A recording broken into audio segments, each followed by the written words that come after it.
গল্পের শুরুতেই আমরা একটা ছোট্ট বাচ্চাকে দেখতে পাই যে এরকম একটা জনমানবহীন আর গরমের এলাকায় একা একা গুটি গুটি পায়ে হেঁটে বেড়াচ্ছে। এর চাইতেও সবচেয়ে অদ্ভুত ব্যাপার হলো বাচ্চাটা একটা মানুষের আঙুল খাচ্ছে।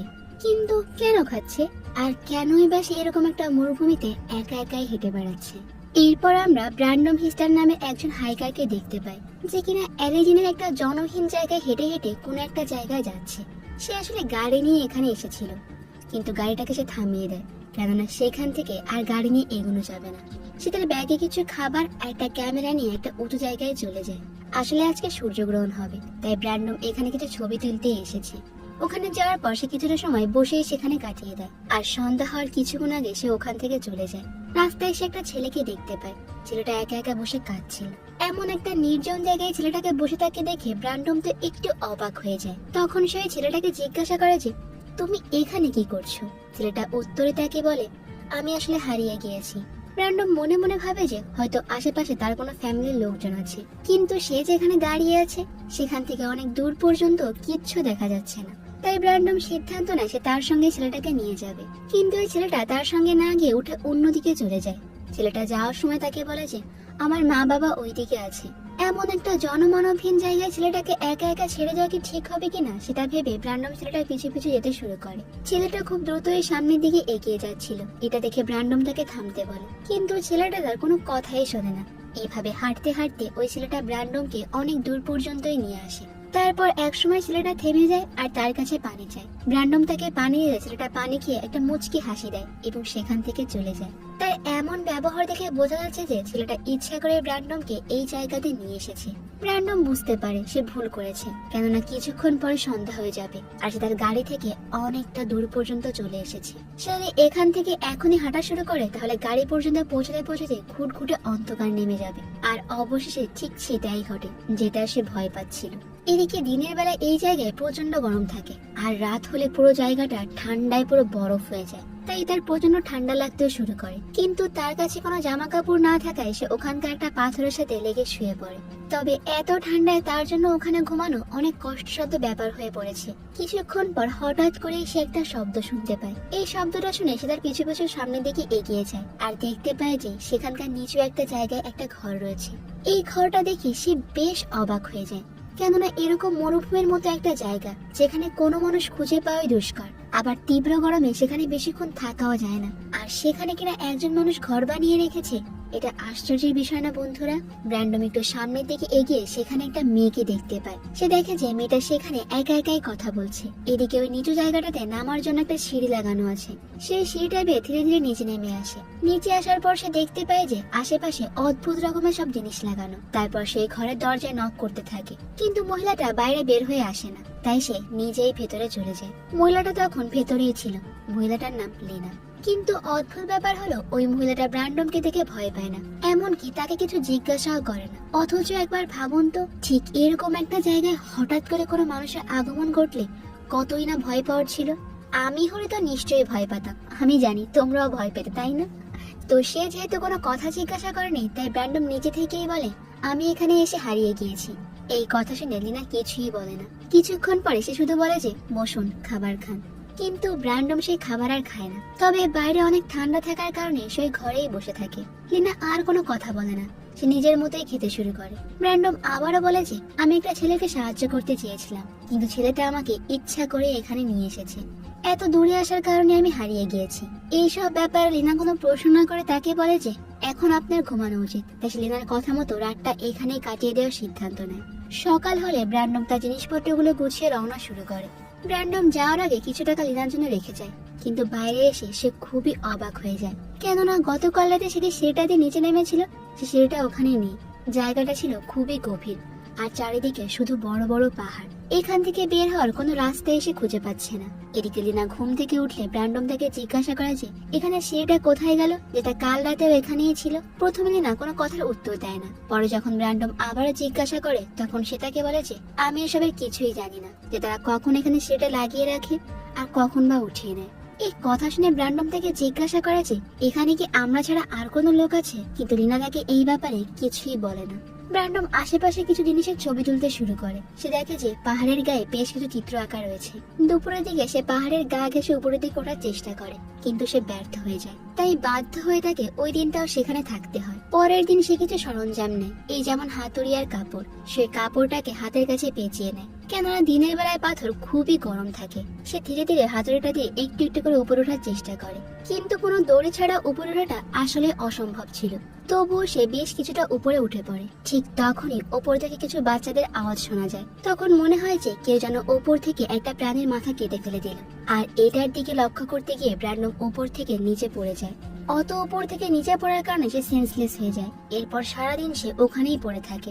সন্ধ্যায় যখন তার জ্ঞান ফিরে আসে, তখন সে ব্যথায় চিৎকার করতে শুরু করে, কারণ সে হাতুড়িটা তার পায়েই ঢুকে গিয়েছে। আর সবচেয়ে অবাক করা বিষয় হলো, টিনা সারাদিন তাকে সাহায্য করার জন্য একবার ওইদিকে আসেনি। কিন্তু এখন কাতরাতে দেখে লিনা তাকে সাহায্য করতে চলে আসে, আর সে তার পা থেকে হাতুড়িটা বের করে ফেলে। 2 দিন ধরে সে বিছানায় পড়ে থাকে। যখন তার শরীর একটু ভালো হয়, তখন সে আর একবার সেখান থেকে বের হওয়ার চেষ্টা করে। সে জোরে জোরে চিৎকার করতে থাকে আর বলতে থাকে যে উপরে যদি কেউ থাকেন প্লিজ আমাকে সাহায্য করেন। কিন্তু তার চিৎকার শুনেও কেউ আসে না। ব্র্যান্ডম রেগে গিয়ে লিনাকে ডাকে আর জিজ্ঞাসা করে বলে যে এখানে কি হচ্ছে আর তোমরা কে। এই কথাগুলো শুনে লিনা ভয় পেয়ে যায় আর বলে যে আমি তোমার খেয়াল রাখতে পারবো আর খাবার দিতে পারবো। এই কথাগুলো শুনে তো ব্র্যান্ডম আরো রেগে যায় আর বলে যে আমার এসব কিছুই লাগবে না, আমি আমার বাড়ি ফিরে যেতে চাই। লিনা তখন তার কাছে আসার চেষ্টা করে, কিন্তু ব্র্যান্ডম তাকে চলে যেতে বলে। এরপর ব্র্যান্ডম একটা জায়গায় বসেছিল। কিছুক্ষণ পর সে লক্ষ্য করে যে উপর একটা ছেলেকে দেখা যাচ্ছে। ছেলেটার সঙ্গে একটা বাচ্চাও ছিল। সেই ছেলেটা উপর থেকে তাকে জিজ্ঞাসা করে যে বন্ধু তোমার কি লাগবে, তুমি সাহায্যের জন্য ডাকছিলে কেন।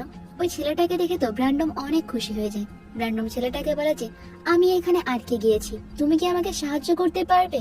ছেলেটা বলে অবশ্যই পারবো, বলুন কি লাগবে। ব্র্যান্ডম তাকে বলে তুমি কি একটা দড়ি এনে দিতে পারবে আমাকে। ছেলেটা তখন বলে আমার বোন জানতে চায় তোমার পছন্দের রং কি। এই প্রশ্নটা শুনে ব্র্যান্ডম তো খুবই অবাক হয়ে যায়। তখন ব্র্যান্ডম কিছু চিন্তা ভাবনা না করে একটা রং বলে দেয়। সে তাদেরকে বলে যে আমার লাল রং খুবই পছন্দ, এখন তুমি কি আমাকে একটু সাহায্য করতে পারবে। ছেলেটা তখন বলে যে আমি দড়ি নিয়ে আসছি, অপেক্ষা করো। আর এটা বলে সে ওখান থেকে চলে যায়। কিছুক্ষণ পর ছেলেটা আসে আর উপরের দিক থেকে একটা দড়ি ফেলে দিয়ে তাকে বলে যে এই দড়িটার সঙ্গে নিজেকে শক্ত করে বেঁধে নাও। ব্র্যান্ডম তো খুবই খুশি হয়ে যায়, কারণ সে ভাবে যে এখন হয়তো সে এখান থেকে বের হতে পারবে। সে দড়িটার সঙ্গে নিজেকে খুব ভালোভাবেই বেঁধে নেয়। তারপর উপরের লোকগুলো তাকে ধীরে ধীরে উপরে তুলতে শুরু করে, আর ঠিক মাঝ রাস্তায় তারা থেমে যায়। সে এখন অনেক উঁচু একটা জায়গায় আটকে গিয়েছে। ব্র্যান্ডম বুঝতে পারে যে এরা আসলে সেই লোক যারা তাকে এখানে প্ল্যান করে আটকে রেখেছে।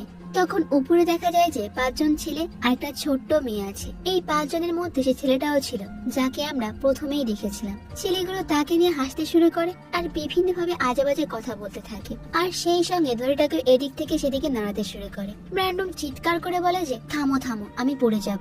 তারপর সে লেনাকে ডাকতে থাকে। লেনা বাইরে এসে নিজের ভাষায় ওই বাচ্চাগুলোকে থামতে বলে, কিন্তু ততক্ষণে ব্র্যান্ডন অজ্ঞান হয়ে গিয়েছে আর তার মাথা গিয়ে পাথরের সঙ্গেই বাড়ি খেয়েছে। লেনা তাকে ঘরে নিয়ে আসে। রাতে যখন তার জ্ঞান ফিরে আসে, তখন সে বিছানা থেকে উঠে বাইরে চলে আসে। সে এই অবস্থায় এখনো চেষ্টা করে চলছে কিভাবে এখান থেকে বাইরে বের হওয়া যায়। লিনা তাকে শান্ত করে আর বুঝিয়ে বলে যে এটাই তোমার ভাগ্যে লেখা ছিল, তুমি এটা বদলাতে পারবে না।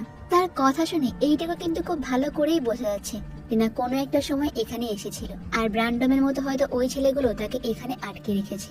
হয়তো সেও এখান থেকে বের হওয়ার চেষ্টা করেছিল, কিন্তু এখন সে আশাটা ছেড়েই দিয়েছে, কারণ সে খুব ভালোভাবেই বুঝতে পেরেছে এখান থেকে সে আর কোনোদিনও বের হতে পারবে না।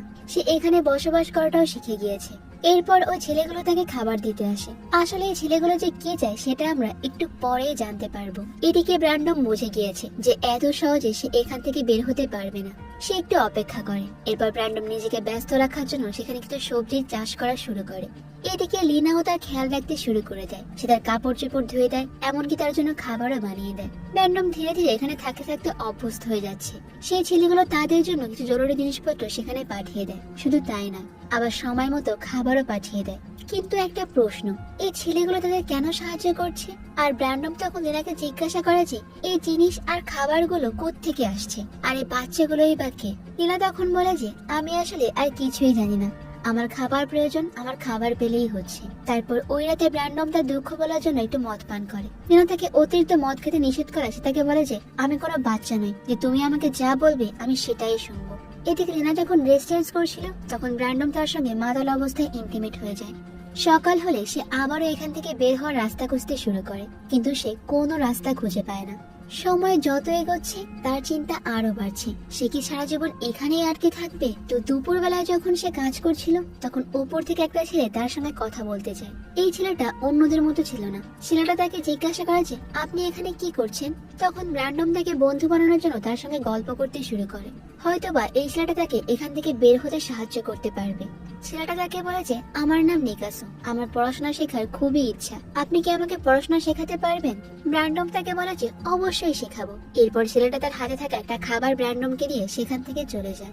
এদিকে ব্র্যান্ডম মাটিতে কাজ করতে করতে মাটির ভিতরে একটা আংটি আর কারো গাড়ির চাবি খুঁজে পায়। এটা দেখে তার আর একটুও বুঝতে বাকি থাকে না যে তার আগে আরো অনেকে তার মধ্যে এখানে আটকে পড়েছিল। তারা সবাই হয়তো মারা গিয়েছে। এরপর রাতে ব্র্যান্ডম লিনার সঙ্গে কথা বলে। ওই ঘরটাতে একটা মেয়ের ছবি ছিল। ছবিটা দেখে ব্র্যান্ডম লিনাকে জিজ্ঞাসা করে যে এটা কি তোমার মায়ের ছবি?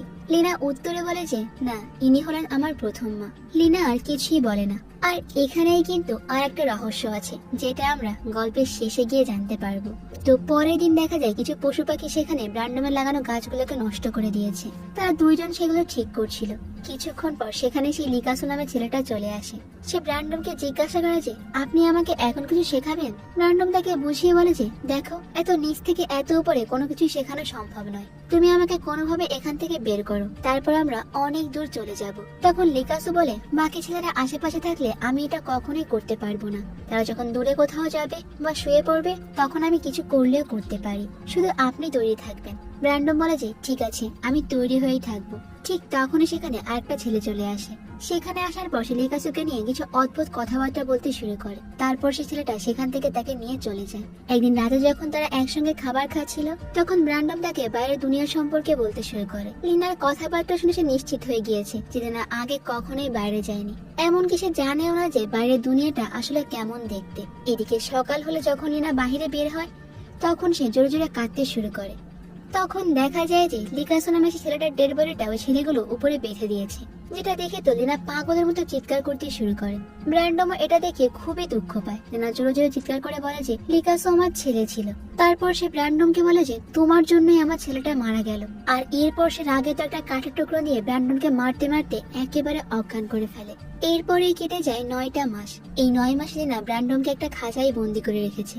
ব্র্যান্ডম এখন একটা পশুর মতোই হয়ে গিয়েছে। তাকে খাবার পানি দিয়ে কোন রকম বাঁচিয়ে রাখা হয়েছে, কিন্তু তাকে আর বাইরে বের হতে দেওয়া হয় না। একদিন ওপর থেকে একটা মেয়ে যাচ্ছিল, তখন সে নিচে ব্র্যান্ডমকে ওই অবস্থা দেখে খুবই অবাক হয়ে যায়।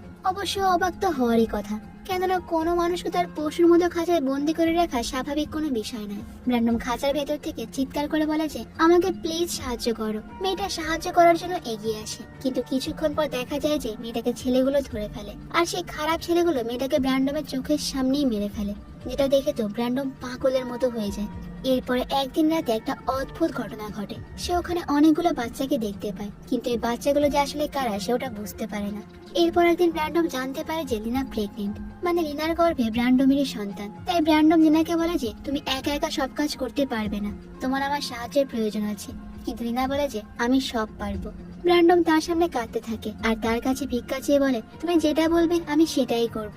আমার জীবন তো এমনিতেই শেষ হয়ে গিয়েছে, আমাকে প্লিজ মুক্ত করে দাও। তোমার গর্ভেতে সন্তানটা আছে, ওর উপর তো আমারও অধিকার আছে।